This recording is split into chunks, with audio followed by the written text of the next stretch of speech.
உயிர்த்தெழுந்த இயேசு கிறிஸ்துவின் வல்லமை ஊழியங்கள் வழங்கும் வசனப் பெட்டகம். இயேசுவே கர்த்தர். இயேசுவையே தேவன் ஆண்டவரும் கிறிஸ்துவுமாக்கினார். இயேசுவே ராஜாதி ராஜா, கர்த்தாதி கர்த்தா. கிறிஸ்துவே மரித்தோர் மேலும் ஜீவனுள்ளோர் மேலும் ஆண்டவர். கிறிஸ்துவே போதகரும் ஆண்டவருமாயிருக்கிறார். வசனப் பெட்டகத்தின் இன்றைய தின கருப்பொருள் சந்தோஷம். மனமகிழ்ச்சி நல்ல ஔஷதம், முறிந்த ஆவியோ எலும்புகளை உலரப் பண்ணும். சந்தோஷத்தை குறித்தான வேத வசனங்களை பார்க்கலாம். 1 தெசலோனிக்கேயர் 5:16-17-18 வாசிக்கிறோம். எப்பொழுதும் சந்தோஷமாயிருங்கள், இடைவிடாமல் ஜெபம் பண்ணுங்கள், எல்லாவற்றிலேயும் ஸ்தோத்திரம் செய்யுங்கள். அப்படி செய்வதே கிறிஸ்து இயேசுவுக்குள் உங்களை குறித்து தேவனுடைய சித்தமாயிருக்கிறது. செப்பனியா 3:17 வாசிக்கிறோம். உன் தேவனாகிய கர்த்தர் உன் நடுவில் இருக்கிறார். அவர் வல்லமை உள்ளவர், அவர் ரட்சிப்பார். அவர் உன் பேரில் சந்தோஷமாய் மகிழ்ந்து தம்முடைய அன்பின் நிமித்தம் அமர்ந்திருப்பார். அவர் உன் பேரில் கம்பீரமாய் களி கூறுவார். ரோமர் 12:12 வாசிக்கிறோம். நம்பிக்கையிலே சந்தோஷமாயிருங்கள், உபத்திரவத்திலே பொறுமையாயிருங்கள், ஜெபத்திலே உறுதியாய் தரித்திருங்கள். பிலிப்பியர் 4:4 வாசிக்கிறோம். கர்த்தருக்குள் எப்பொழுதும் சந்தோஷமாயிருங்கள், சந்தோஷமாயிருங்கள் என்று மறுபடியும் சொல்லுகிறேன்.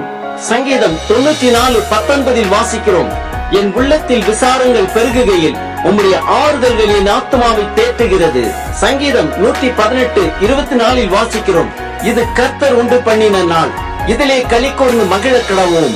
ஆபகுக் 3:17-18 வாசிக்கிறோம். அத்திமரம் தொழிவிடாமற் போனாலும், திராட்சை செடிகளில் பழம் உண்டாகாமற் போனாலும், ஒலிவ மரத்தின் பலன் அற்று போனாலும், வயல்கள் தானியத்தை விளைவியாமற் போனாலும், கிடையில் ஆட்டு மந்தைகள் முதலற்று போனாலும், தொழுவத்திலே மாடு இல்லாமற் போனாலும், நான் கர்த்தருக்குள் மகிழ்ச்சியாயிருப்பேன், என் இரட்சிப்பின் தேவனுக்குள் களி கூறுவேன். சங்கீதம் 16:11 வாசிக்கிறோம். ஜீவ மார்க்கத்தை எனக்கு தெரியப்படுத்துவீர், உம்முடைய சமூகத்தில் பரிபூர்ண ஆனந்தமும் உம்முடைய வலது பாரிசத்தில் நித்திய பேரின்பமும் உண்டு. 1 பேதுரு 1:8-9 வாசிக்கிறோம். அவரை நீங்கள் காணாமல் இருந்தும் அவரிடத்தில் அன்பு கூறுகிறீர்கள். இப்பொழுது அவரை தரிசியாமல் இருந்தும் அவரிடத்தில் விசுவாசம் வைத்து சொல்லி முடியாததும் மகிமையால் நிறைந்ததுமாய் இருக்கிற சந்தோஷமுள்ளவர்களாய் களி கூர்ந்து உங்கள் விசுவாசத்தின் பலனாகிய ஆத்தும இரட்சிப்பை அடைகிறீர்கள். ஏசாயா 61:10 வாசிக்கிறோம். கர்த்தருக்குள் பூரிப்பாய் மகிழ்கிறேன், என் தேவனுக்குள் என் ஆத்துமா களி கூர்ந்திருக்கிறது. மணவாளன் ஆபரணங்களினால் தன்னை அலங்கரித்துக் கொள்ளுகிறதற்கும் மணவாட்டி நகைகளினால் தன்னை சிங்காரித்துக் கொள்ளுகிறதற்கும் ஒப்பாக அவர் இரட்சிப்பின் வஸ்திரங்களை எனக்கு உடுத்தி நீதியின் சால்வையை எனக்கு தரித்தார். யோவான் 16:24 வாசிக்கிறோம். இதுவரைக்கும் நீங்கள் என் நாமத்தினாலே ஒன்றும் கேட்கவில்லை, கேளுங்கள், அப்பொழுது உங்கள் சந்தோஷம் நிறைவாயிருக்கும்படி பெற்றுக் கொள்வீர்கள். 2 கொரிந்தியர் 12:10 வாசிக்கிறோம். அந்தப்படியே நான் பலவீனமாய் இருக்கும் போதே பலமுள்ளவனாய் இருக்கிறேன். ஆகையால் கிறிஸ்துவின் நிமித்தம் எனக்கு வரும் பலவீனங்களிலும் நிந்தைகளிலும் நெருக்கங்களிலும் துன்பங்களிலும் இடுக்கங்களிலும் நான் பிரியப்படுகிறேன். நீதிமொழிகள் 15:23 வாசிக்கிறோம். மனுஷனுக்கு தன் வாய்மொழியினால் மகிழ்ச்சி உண்டாகும், ஏற்ற காலத்தில் சொன்ன வார்த்தை எவ்வளவு நல்லது. 2 கொரிந்தியர் 9:7 வாசிக்கிறோம். அவன் விசனமாயும் அல்ல கட்டாயமாயும் அல்ல, தன் மனதில் நியமித்தபடியே கொடுக்க கடவன். உற்சாகமாய் கொடுக்கிறவனிடத்தில் தேவன் பிரியமாயிருக்கிறார்.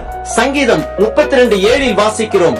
நீர் எனக்கு மறைவிடமாயிருக்கிறீர், என்னை நீர் இக்கட்டுக்கு விலக்கி காத்து இரட்சணிய பாடல்கள் என்னை சூழ்ந்து கொள்ளும்படி செய்வீர். கலாத்தியர் 5:22-23 வாசிக்கிறோம். ஆவியின் கனியோ அன்பு, சந்தோஷம், சமாதானம், நீடிய பொறுமை, தயவு, நற்குணம், விசுவாசம், சாந்தம், இச்சையடக்கம். இப்படிப்பட்டவர்களுக்கு விரோதமான பிரமாணம் ஒன்றுமில்லை. ஆம், மனமகிழ்ச்சி நல்ல ஔஷதம். நம்பிக்கையிலே சந்தோஷமாயிருப்போம், உபத்திரவத்திலே பொறுமையாயிருப்போம், ஜெபத்திலே உறுதியாய் தரித்திருப்போம். இது கர்த்தர் உண்டு பண்ணின நாள், இதிலே களி கூர்ந்து மகிழ கடவோம்.